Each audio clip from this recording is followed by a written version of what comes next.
August 19th, 1944, East Prussia, inside Wehrmacht headquarters. General Oberst Alfred Jodl spread intelligence reports across his desk. The Western Front was collapsing, but his staff had found a reason for optimism. The numbers told a clear story. Patton's Third Army now stood more than 400 miles from the Normandy beaches, where every gallon of fuel, every shell, every ration had to originate. Jodl's chief logistics officer tapped the map. Herr General, they've outpaced their own supply chain. Physics will accomplish what our divisions could not. Patton's tanks will run dry within 48 hours. The calculation seemed inescapable. An armored division consumed 150,000 gallons of fuel daily. Patton was 400 miles from supply depots. German military science declared victory inevitable. What Jodl didn't know was that 125 miles away, 5,958 trucks were already rolling eastward in an endless convoy, headlights blazing in defiance of doctrine, carrying 12,500 tons of supplies every 24 hours. The Red Ball Express was about to shatter every German assumption about mechanized warfare. German confidence stemmed from bitter experience. In Russia, the Wehrmacht's advance had founded not from Soviet resistance initially, but from supply failure. German trucks broke down. Horse-drawn wagons, still 80% of German transport, couldn't match panzer speeds. General der Panzertruppe Hasso von Manteuffel wrote in July 1944, "The Americans face the same logistical impossibility we faced in Russia. History teaches us what comes next. Paralysis. German intelligence meticulously tracked American consumption. A Sherman tank burned fuel at 0.5 miles per gallon. Patton commanded 12 divisions requiring 12,000 tons daily, transported 400 miles over damaged roads through infrastructure the Germans had systematically destroyed. The mathematics seemed irrefutable. Even unlimited trucks couldn't violate physical laws." On August 25th, 1944, Lieutenant Colonel Levin Ayres faced skeptical officers. "We're going to create a one-way highway from the beaches to the front lines.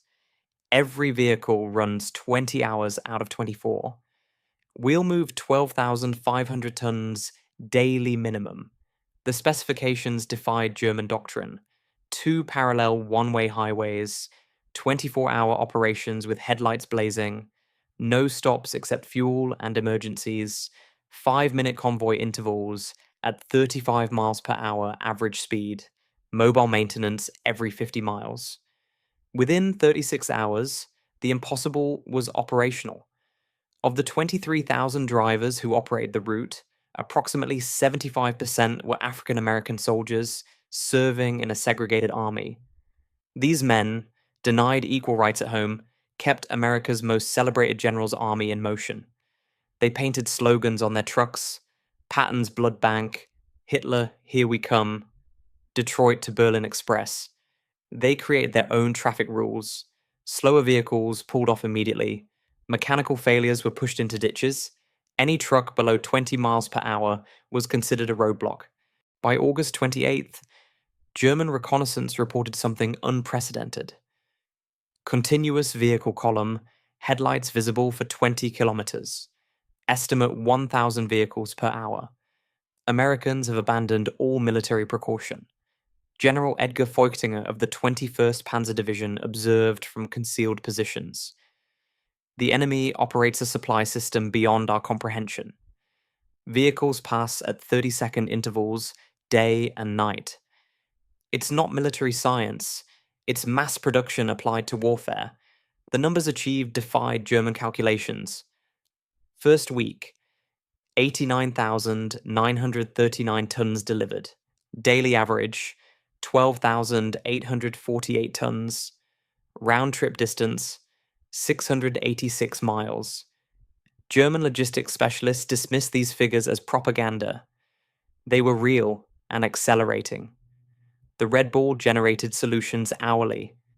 When trucks broke down, 1,800 daily, mobile units performed roadside repairs, 15 minutes to fix or push it off.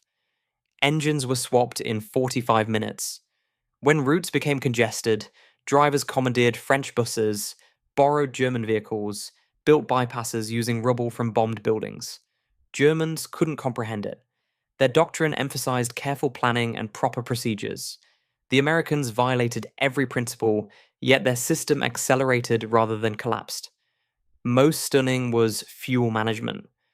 The Red Bull consumed 300,000 gallons daily just for its own operations, more than many German armies received total.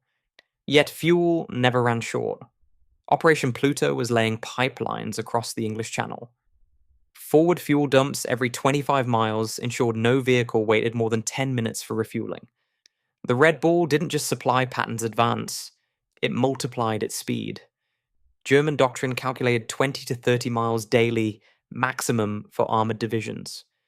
Patton's divisions averaged 40 to 60 miles daily for weeks. On September 1st, the 4th Armored Division advanced 35 miles in the morning, halted for resupply at noon, Red Bull trucks were waiting, and advanced another 32 miles in the afternoon. This 67-mile single-day advance shattered German planning. The predominance of African American drivers created cognitive dissonance for Nazi racial theorists. Their ideology declared blacks inferior, incapable of technical tasks. Yet these drivers performed logistics miracles German forces couldn't match. The soldiers understood the irony perfectly. Every mile they drove proved Hitler wrong. They were fighting racism with truck keys, defeating Nazi ideology through superior performance. Some German prisoners working alongside African American sergeants found their worldview shattered. Sergeants who calculated weight distributions faster than German engineers, who treated prisoners fairly despite everything propaganda had told them. The Red Bull Express operated for 82 days, delivering 412,193 tons of supplies, over 122 million ton miles. It consumed vehicles at catastrophic rates. 5,000 plus trucks destroyed, 30% daily deadline rate, average vehicle life, 10,000 miles versus normal 30,000. Yet, American production simply overwhelmed attrition. Field Marshal Walter Model wrote, "If these reports are accurate, we face not a superior army, but a superior civilization. They waste resources because they have infinite resources. We cannot defeat this with military tactics." In May 1945, captured German logistics officers studied Red Bull operations. General der Infanterie Friedrich Schulz summarized, "Americans created a temporary civilization. Thousands of men, thousands of vehicles, millions of tons that existed only to feed armies, then dissolved. We built permanent infrastructure over years. They created superior temporary systems in days." General Heinz Guderian, father of German armored warfare, provided the most devastating assessment. "We invented blitzkrieg, but never solved its fundamental limitation: logistics. Americans solved it through industrial excess we deemed impossible. The Red Bull Express was not a supply line, but a flowing river of material that drowned our forces." When German generals surrendered, many cited the Red Bull Express specifically as demonstrating the hopelessness of resistance. Field Marshal Albert Kesselring stated, "Not your tanks, not your planes, but your trucks.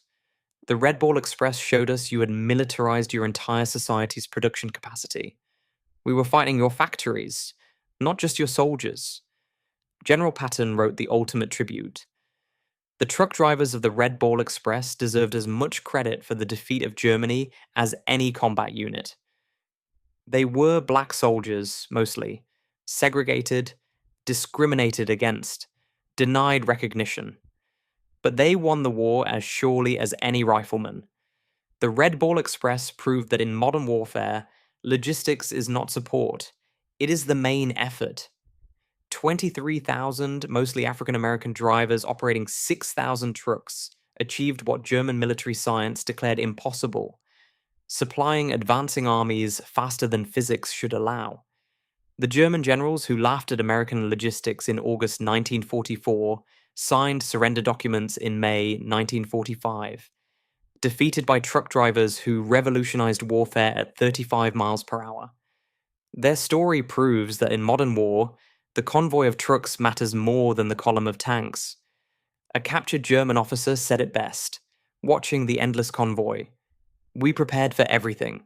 Your tanks, your planes, your ships.